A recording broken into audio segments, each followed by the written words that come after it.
1 जनवरी 2026 से बदलेंगे कई नियम, सरकारी कर्मचारियों का होगा फायदा।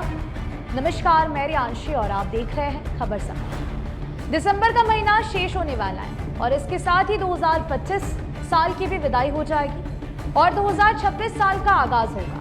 बहुत से लोग आने वाले साल को लेकर तरह तरह की कल्पनाएं कर रहे होंगे। आपके लिए नया साल कैसा होगा, जमीनी धरातल पर जानना आपके लिए बेहद आवश्यक है। हर किसी के मन में उत्सुकता होती है कि नए साल पर सरकार उनके लिए क्या तोहफा दे रही है।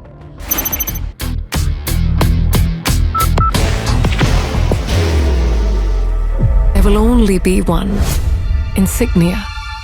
और सरकार का तोहफा मीठा होगा या तीखा? तो हम बता दें कि 2026 साल में भारत सरकार केंद्रीय सरकारी कर्मचारियों के लिए एक बहुत बड़ा तोहफा लेकर आ रही है। अनुमान लगाया जा रहा है कि सरकार 1 जनवरी 2026 से 8 पे कमीशन यानी कि 8वें वेतन आयोग के अंतर्गत कर्मचारियों के लिए नया सैलरी स्ट्रक्चर प्रभावी कर सकती है। अगर ऐसा होता है तो एक ही झटके में कर्मचारियों की बेसिक सैलरी में कई गुना इजाफा हो सकता है। उदाहरण के लिए मान लीजिए कि वर्तमान में किसी की बेसिक सैलरी 18,000 रुपए है। अगर 8वां वेतन आयोग प्रभावी होता है तो नई सैलरी स्ट्रक्चर के अंतर्गत 18,000 सैलरी वालों को सैलरी बढ़कर 43,200 रुपए बेसिक सैलरी हो सकती है। हालांकि संशोधित वेतन और बकाये के भुगतान में विलंब हो सकता है।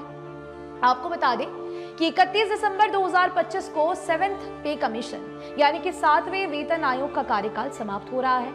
7वां वेतन आयोग 2016 में लागू हुआ था। इस तरह से इस बात की पूरी संभावना है कि 2026 साल केंद्रीय सरकारी कर्मचारियों के लिए एक वरदान साबित होने जा रहा है।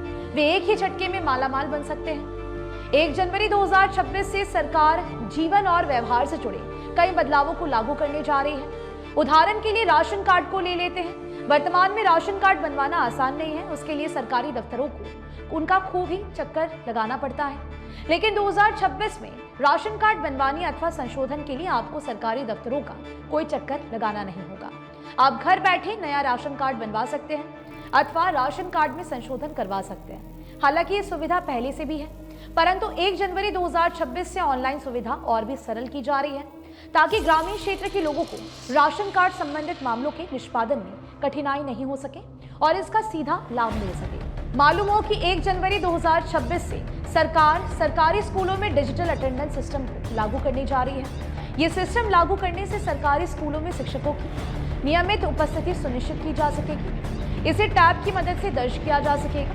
देश के कई राज्यों में इस सेवा को 1 जनवरी 2026 से लागू किया जा रहा है। बहुत से राज्यों ने इस दिशा में संपूर्ण तैयारी भी कर ली है। डिजिटल अटेंडेंस सिस्टम को लागू करने का सरकार का मकसद विद्यालयों में गिरते शिक्षा के स्तर को उठाना और उत्कृष्ट शिक्षा प्रणाली को विकसित करना है। हर महीने की पहली तारीख को तेल कंपनियां भी जैसे एलपीजी गैस सिलेंडर की कीमतों की समीक्षा करती है। प्रत्येक महीने की 1 तारीख को एलपीजी गैस सिलेंडर का नया रेट तय किया जाता है।